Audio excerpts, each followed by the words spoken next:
Hi viewers, welcome to homework online classroom. আবারও সবাইকে homework online ক্লাসরুমে স্বাগত জানাই। এসো আমরা দেখি ক্লাস 2 এর আমার বইয়ের পার্ট নাম্বার 2 যেটা আছে তার 101 নম্বর পৃষ্ঠা থেকে 101 থেকে আমরা তার পরবর্তী পৃষ্ঠার পড়াগুলো একটু দেখে নেব। কে কে আছে আমার সঙ্গে দেখে নিই। আমার সঙ্গে আচ্ছা, রিক এখনো আসেনি, চলো আমরা দেখি। এখানে দেখো একটা নৌকা দেখা যাচ্ছে, নৌকায় মানুষ চেপে আছে। দেখো, গুনতে পারবে 1 2 করে? তো এখানে লেখা আছে 28 জন চেপে আছে। এবার দেখো, উৎসবে যোগ দিতে 7 জন বাগ বাজারে ঘাটে নেমে গেল। তাহলে কতজন নেমে গেল? 7 জন। নেমে গেল, কমে গেল, চলে গেল, এগুলো হচ্ছে নেগেটিভ কথা। এগুলো মানে বিয়োগ, বিয়োগ মানে মাইনাস, মাইনাস মানে নেগেটিভ। তাহলে 28 থেকে 7 বিয়োগ হবে। তাহলে 8টা দাগ থেকে 7টা দাগ মুছে দাও, বা 8 থেকে 7 বাদ দিলে হয়ে যায় 1। 7-এর 1 ঘর পরই তো 8। আর 2 থেকে কিছু বাদ না দিলে 2 থাকে। তাহলে আমার উত্তর হলো 21। তাহলে এখানে লিখতে হবে, অতএব এখন নৌকায় 21 জন বসে আছে। এই কথাটা কিন্তু লিখতেই হবে। হ্যাঁ, এ দেখো এখানে লেখা আছে, এইটা কতজনের জায়গায় 21 জন লিখে দিলাম, বাদ বাকি সব ঠিক আছে। দেখো, এই একটা গাছ আর এই একটা গাছ। একটি গাছে 35টি আম ছিল। উৎসবের দিনে মামা বাড়ি এসেছে, তার খাওয়ার জন্য 4টি আম পাড়া হলো। 35 থেকে 4 বাদ। তাহলে উপরে বড় আছে, নিচে ছোট আছে। তাহলে 5টা দাগ টেনে 4টে মুছে দিতে পারো, পরে থাকে 1টা। 3 থেকে কিছু বাদ না দিলে 3ই থাকবে, তাহলে 31টা। ঠিক একইভাবে আমরা কি লিখবো? গাছে আর কটি আম আছে, তাহলে গাছে আর কটির জায়গায় লিখে দেবো 31টি আম আছে। হিসাব করে লিখে এটা লেখার দরকার নাই। বুঝতে পারলে কি করে লিখতে হয়? প্রশ্ন থেকে উত্তর লিখতে হয়। গাছে আর 31টি আম আছে পর্যন্ত লিখে দেবে। দেখো, এখানে কলা আছে। বাবা বাবা বাজার থেকে 12টি কলা কিনে আনলেন। আমি সেখান থেকে 2টি কলা খেলাম। এখন কটা থাকবে? 12টা ছিল, 2টো খেলাম। 2 থেকে 2 বাদ দিলে 0। মিষ্টি, তাহলে 1 থেকে কিছু বাদ না দিলে 1, তাহলে 10টি। তাহলে লিখবো, এখন 10টি কলা 10টি কলা আছে। হিসাব করে দেখি, এটা লিখতে হবে না, এইটুকুটা লিখতে হবে। এটা লিখলেই হবে। আর এখানে একটা এরকম চিহ্ন দিতে হয়, এটাকে বলা অতএব। নেক্সট দেখো, 18টা থেকে 7টা বাদ। বড় আছে সুতরাং কোনো চিন্তা নেই, ওপরে বড় থাকলে ভয়ের কিছু নেই। তাহলে 11টা। 25টা থেকে 4টে বাদ, তাহলে 21টা। এগুলো সবই বিয়োগ। 8টা থেকে 6টা বাদ দিলে 2টো। এখানে 3 থেকে কিছু বাদ না দিলে 3ই থাকলো, 32 হয়ে গেল। 4 থেকে 4 বাদ দিলে 0, 2 থাকলো। এখানে দেখো, আর 9 থেকে 8 বাদ দিলে 1, 41টা। 56 থেকে 5 বাদ দিলে 1, 5, 51। 67 থেকে 6 বাদ দিলে 61। 7 থেকে 7 বাদ দিলে 0, 70। তাহলে 1, 8, 81। এখানে 2, 9, 92। এইভাবে আমরা বিয়োগগুলো করব। এবার যদি ওপরে বড় থাকে তখন আমরা ওইটা পরে আমরা দেখছি। হ্যাঁ, হাতে না রেখে বিয়োগগুলো, হাতে রাখার বিয়োগ আছে। চলো একটা কবিতা পড়ে নিই। অন্যক্ষণে। অন্যখানে কার লেখা? সুখলতা রাও। হাটে গোলমাল, বেচে কেনে মাল, কত লোকজন, কত মন মন, চাল ডাল নুন, ঢেঁড়স বেগুন, তরকারি সিম, মাছ আলু ডিম, ধামা ভরা আম, পেঁপে কলা জাম, হাঁড়ি হাঁড়ি খাসা, গুড়ের বাতাসা। ওই কাজ ছেলে স্কুল ফেলে পড়ার বেলায় পায়রা ওড়ায়। তাহলে পড়ার সময় পায়রা ওড়াচ্ছে। তাহলে প্রথম থেকে আমরা যদি দেখি, এখানে একটা সুন্দর হাতের ছবি আমরা পাবো। হাটে সবসময় হট্টগোল, গোলমাল, চিৎকার চেঁচামেচি চলে। কি করে সবাই? মাল বেচা কেনা করে। মাল মানে কি? এই আম জাম, কলা, নুন, ডাল, ঢেঁড়স, বেগুন, এগুলো সব বেচা কেনা করে। কেউ বলে এই ঢেঁড়স কত করে, কেউ বলে এই আলু আছে 5 টাকা কিলো, আলু 10 টাকা কিলো। কেউ চিৎকার করে। এই যে হাটে গোলমাল, বেচে কেনে মাল, কত লোকজন, প্রচুর লোক থাকে, কত মন মন।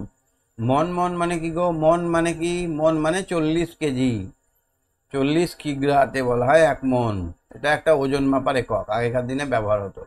কত মন মন, চাল ডাল নুন, ঢ্যাঁড়স বেগুন সব একদম ঢাড়ি ঢেই লাগানো আছে, ঢ্যাঁড়স বেগুন চাল ডাল সব লাগানো আছে উঁচু করে।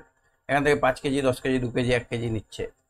তরকারি সিম মাছ আলু ডিম, তাহলে আর কি বিক্রি হচ্ছে? তরকারি সিম মাছ আলু ডিম। ধামা ভরা আম পেঁপে কলা জাম, হাঁড়ি হাঁড়ি খাসা গুড়ের বাতাসা। আমরা চিনির বাতাসা খেয়েছি, গুড়ের বাতাসা লাল লাল কালারের হয়। খেয়েছো তোমরা?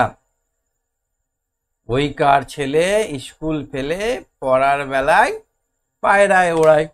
তাহলে স্কুল ফেরে দেখো কে পায়রা ওড়াচ্ছে। তো পায়রা ওড়ানো ভালো, ফাঁকি দেওয়া একদম ভালো নয়। তাহলে এবার 1 নম্বর কোশ্চেনটা দেখো তো, পাঠ্য কবিতা অনুসারে নিচের তালিকাটি পূরণ করো।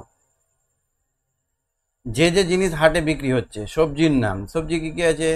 তরকারি সিম, ঢ্যাঁড়স বেগুন, তাহলে এখানে আছে ঢ্যাঁড়স। ঢ্যাঁড়সকে তোমরা কি বলো তোমাদের ভাষায়? বেগুন। শিম, আলু। এবার দেখো তো ফলের নাম। আম পেঁপে কলা জাম। আম পেঁপে কলা জাম। আম পেঁপে কলা জাম। আর কি বিক্রি হচ্ছে? মুদিখানায় পাওয়া যায় চাল ডাল নুন। আর কি পাওয়া যায়? আলু ডিম, এগুলো সব মুদিখানায় পাওয়া যায়। আর কি পাওয়া যায় দেখো তো? অন্যান্য জিনিস গুড়ের বাতাসা, গুড়ের বাতাসা পাওয়া যায়। আর কি পাওয়া যায়? নুন ডাল নুন, আচ্ছা ঢ্যাঁড়স বেগুন মাছ আলু ডিম। মাছ পাওয়া যাচ্ছে মাছ। আর কি পাওয়া যাচ্ছে? এইসব জিনিসগুলো পাওয়া যাচ্ছে। ঠিক আছে, তাহলে হাটে আমরা কি কি পাচ্ছি তার একটা সুন্দর চিত্র আমরা দেখলাম। চলো আমরা দেখি এবার মানেগুলো। গোলমাল মানে হইচই, হই হই চিৎকার। খাসা মানে চমৎকার, পরীক্ষায় পড়বে। খাসা মানে কি? খাসা মানে চমৎকার। চমৎ খণ্ডের ত কয়াকার রকার, বানানগুলো মুখস্থ রাখবে। বেচে মানে বিক্রি। মন মানে ওজন মাপক।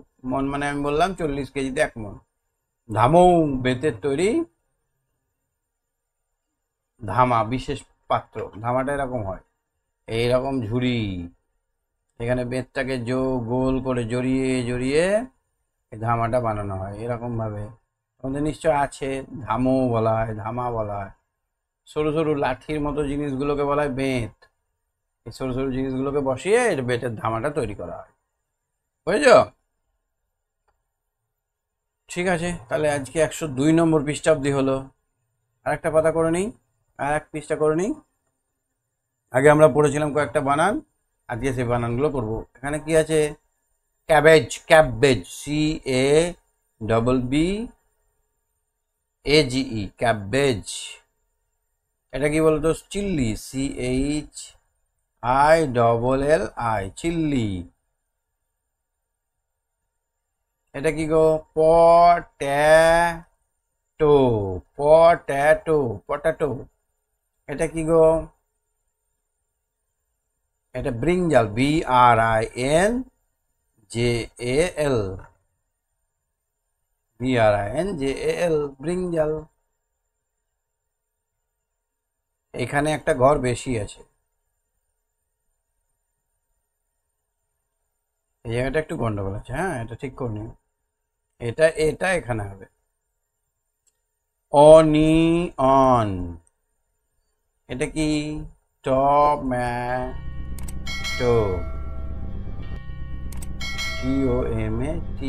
TOMATO। একটা ঘর কম আছে এখানে, এখানে একটা ও লাগবে। টমেটো। ঠিক আছে, তাহলে এখানে একটা গন্ডগোল কি বললাম না, এই ঘরটা এদিকে চলে যাবে, এক ঘর এদিকে উঠলেই হবে। এখানে আর একটা ঘর থাকতে হতো, আর এখানে একটা ঘর কম আছে। তোমরা নিজেও করবে, দেখবে এটা প্রবলেমে পড়বে। হয়তো এখন আপডেট হয়ে গেছে, আমার বইটা তো পুরনো। পরের দিন আমরা টমেটোর ছড়াটা পড়বো। আজকে 103 নম্বর পৃষ্ঠা অব্দি হলো। Tata, bye bye.